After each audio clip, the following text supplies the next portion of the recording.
أنه استمع نفر من الجن فقالوا إنا سمعنا قرآنا عجبا يهدي إلى الرشد فآمنا به ولن نشرك بربنا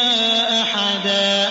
وأنه تعالى جد ربنا ما اتخذ صاحبة ولا ولدا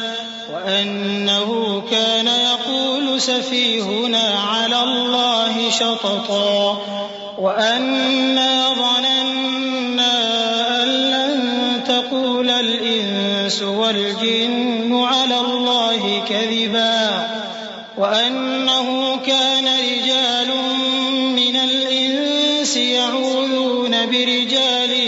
من الجن